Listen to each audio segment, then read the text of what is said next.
Welcome to the fourth episode of our Stories of Hope series. In this episode, you're going to meet Taran, a woman with autism and ADHD. The autism is primarily a social communication disorder, and the ADHD has issues with impulse control, inattention, and hyperactivity. Here is her story. I was always quite different. Definitely, through school and stuff, I avoided the female dramas, and I used to hang out with the boys. And even now, I didn't realize that other people didn't do this. Like when I go shopping, I'm like touching everything.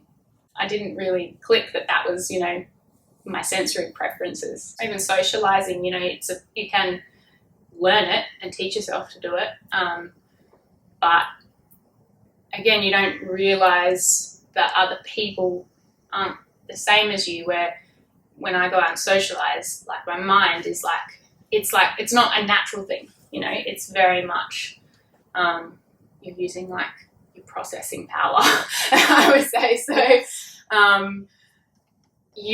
that's why, some people, they can go out and be really social, but they need a lot of downtime after because you've just used so much energy. And it's something that I think, other people probably just take for granted. You don't have to, it's like breathing. You don't really think about it that much. You just do it. But those simple things that require a lot of thought for us.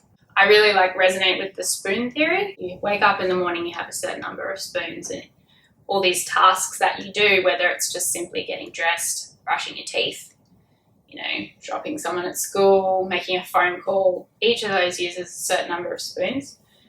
For some people, that's fine. Making a phone call easy, it might be 1 spoon. But for me, it might be 5 spoons is making a phone call because that's really hard, Yes. Some days now, if I'm sitting there and I'm not doing anything, I actually don't beat myself up about it anymore. I just go, you know what? You just need to do this today. Because if you push through and you do all these things, you're just going to crumble in a few days' time. And so just trying to not feel guilty about when I take those moments. My strengths would be, if I do something, I do it properly and all the way through.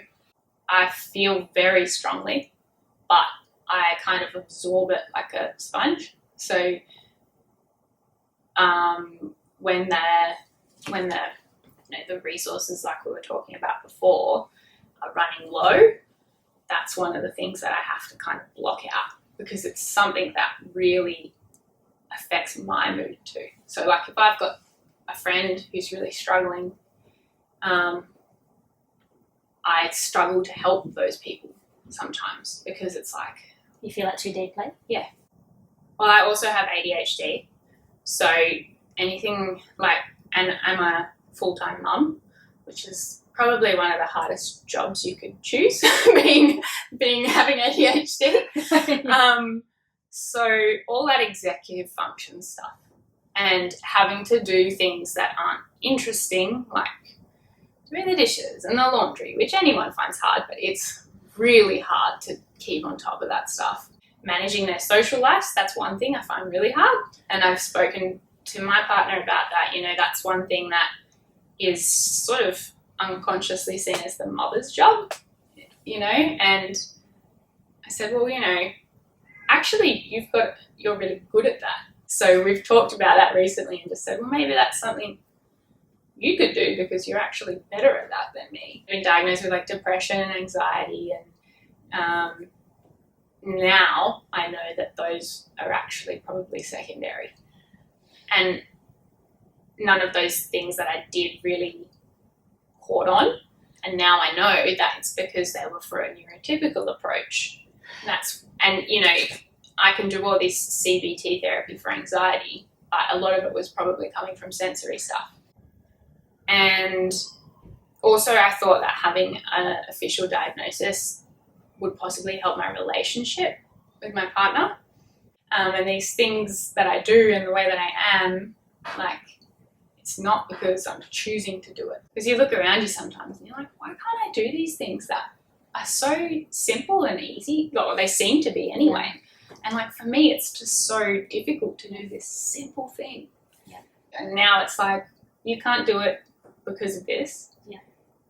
you know, and then figuring out, okay, well, how can I do it from like my perspective when my brain's at. So actually all the stuff I've learned through OT and that for the kids, I'm like, why don't I use that for myself? We sort of plan on, you know, just having like books around the house, kids books, we don't just buy books on like kids that have autism. We buy all sorts of books on like being different, or, you know, kids that maybe are in wheelchairs, or kids that, you know, and as our kids grow, if they happen to read those and go, hey, I really relate to that, you know, then great. But at this point in time, honestly, like, we're just guessing what goes on in our kids' heads.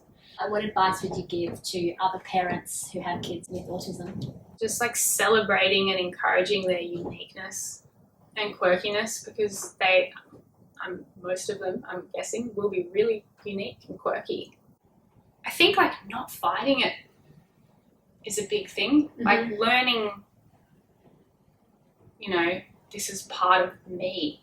This isn't something separate to me. It's how I am, and it's not going to change. So like, how can I work with it? And learning as much as you can about it. Sensory stuff, learn about that is what I would say, because that makes a huge difference to, you know, how you feel every day, and being able to function in those other arenas if you're taking care of that sensory side of you, because that's one side that can just get drained.